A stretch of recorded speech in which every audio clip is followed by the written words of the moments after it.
My name is Patrick Murphy Racy, and I am a Paulist Deacon affiliate. I'm a Catholic permanent deacon in the Diocese of Knoxville in Tennessee. I was ordained in 2007, so that makes me just 15 years old as a minister. So why should you listen to an adolescent kid about matters of faith and practice? Well, some would say you shouldn't. But for now, hang on a minute and let's see where this goes. First, I feel like I should more properly introduce myself, as this is my first installment of PDA Pat. These episodes will not be about me in the future, but they will be about my experiences as a deacon working in my parish, about me working as a law enforcement chaplain for the Knox County Sheriff's Office, and about me trying to figure out how to be a good dad, a good husband, and oh yeah, make a living as a photographer as well. Just fair warning, the I was born sentence comes up next, so this might be a good time to rethink your perusing and find a more interesting channel on YouTube. Some of my favorites are Vice Grip Garage, Haggerty videos that feature Jason Camisa, and anything that teaches you how to fix stuff that's broken around the house. Still here? Okay, don't say I didn't warn you. I was born to a naval officer and a teacher at Great Lakes Naval Base in Chicago. My dad ended up working as a lobbyist for the Quaker Oats Company, and my mom ended up becoming a lawyer and a judge and a law school professor in the Windy City, in that order. They met at Marquette University under the thoughtful eyes of the Jesuits in Milwaukee. My sister and I both followed their footsteps and also graduated from there, although I was on the 5-year plan, and I think she was released in 4, probably for good behavior. When I was in high school, I found that I was drifting away from the church and found little relevance there. While in college, I began to participate in Bible studies and even began to visit other kinds of churches. My own identity as a Catholic was poor, and I wasn't very happy. I did what most kids do when they're not happy. I just quit going to Mass altogether.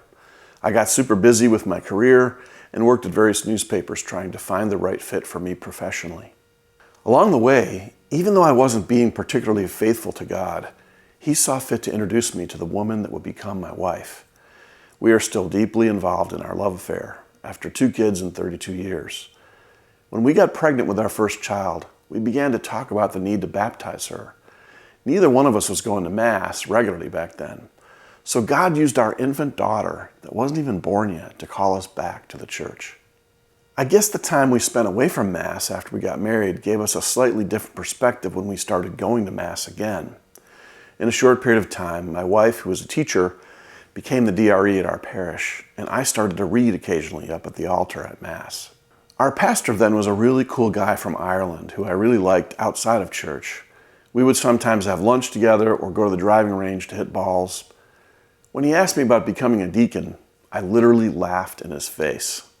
I told him that was for Holy Joes, and no, it was absurd. The problem was he kept asking me. He was always nice about it, but I always said no.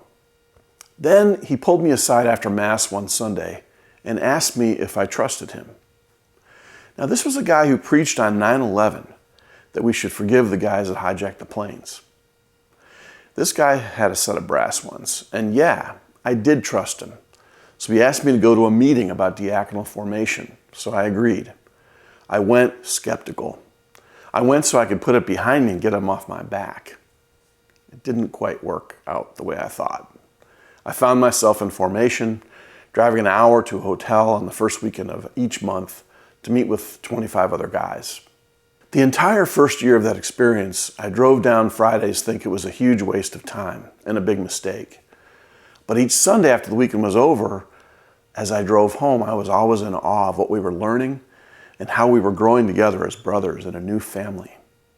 It wasn't until the end of the second year that I gave up the question of whether or not I was worthy to do this and changed the question to whether or not God was calling me.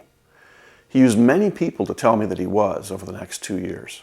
The big takeaway from my experience is that many people are called to ministry but never know it themselves. It's easy to look at a priest or deacon and assume that they knew about their vocation for years prior to joining up. It's often up to other people to ask the question and be persistent. It's not that God reveals Himself slowly to some. It's more that many of us are just not in a place spiritually where we can hear that still small voice. I listened to a lot of rock and roll when I was younger, and I typically turned it up to 11. Let's end this episode with briefly explaining 2 things before we move on. First, what is a permanent deacon? And second, what is a Paulist? Deacons have been around since the first 7 were ordained in the Acts of the Apostles. Scripture points out that deacons performed acts of charity and cared for those on the edges of society, especially orphans and widows. Unlike many other faiths, deacons are ordained in the Catholic faith, and we come in 2 flavors, transitional and permanent. Transitional deacons are the kind that are on their way to becoming priests. Many are surprised to find out that all priests are also deacons. Priests are ordained for 1 year as deacons before they are ordained priests. Hence, all bishops are deacons as well, as they start out priests too. Confused? Yeah, I get it. Permanent deacons are mostly married, although a few of us are single. Deacons are able to confer only 2 of the 7 sacraments, baptism and marriage. We are also able to preach at Mass when asked to do so. We often preside at marriages and funerals outside of Mass, and we do a lot of interments, laying the faithful to rest in the cemetery. At Mass, it's the deacon's job to always proclaim the gospel, and we are ministers of the cup, so we have specific roles during the Eucharistic prayers and the rites on the altar. Unless they hold a specific job in the church, deacons are unpaid and have jobs and families like everybody else. We volunteer our time to assist at Mass, study, teach, and share the faith. It's also kind of cool that deacons are the only ones that can have all 7 sacraments, as we receive holy orders when we're ordained, and then we're married as well. Back in 2020, I had surgery that required me to be under general anesthesia, and so I got my 7th sacrament then. And last, what is a Paulist? Paulists are a community of Catholic priests that follow the teaching and charisms of their founder, Father Isaac Hecker, who formed the very first American religious community way back in 1858. Hecker was a great evangelist and a patriot and loved the United States. Paulist Fathers are a community of Catholic priests who consistently leave the church grounds and go out and find people disenfranchised and lead them back to the church. We do this with our feet, with our voices, and with new media and social networking. Paulist Fathers love people for who they are, wherever they are. They also have a knack for preaching and use language that everyone understands. Paulists also have a long history of being in dialogue with those of different faiths. The community represents more than just Catholic priests, as there is a large and growing group of lay people that become Paulist associates. And finally, there are now 7 of us who are deacons that have become Paulist deacon affiliates.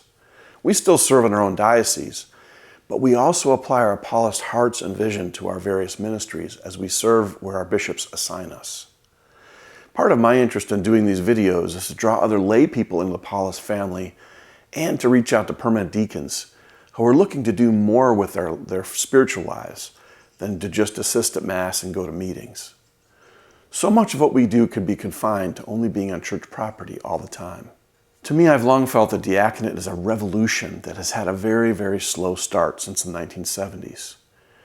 We deacons are in a unique position with our varied life experiences, work, families, and faith, and we can draw people to the church from beyond our own parish boundaries and introduce the richness of our Catholic faith to others that would otherwise never see the inside of a church or the place that we like to call home.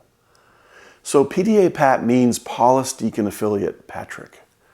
Welcome to the series and congratulations. You made it through the first episode. Peace be with you.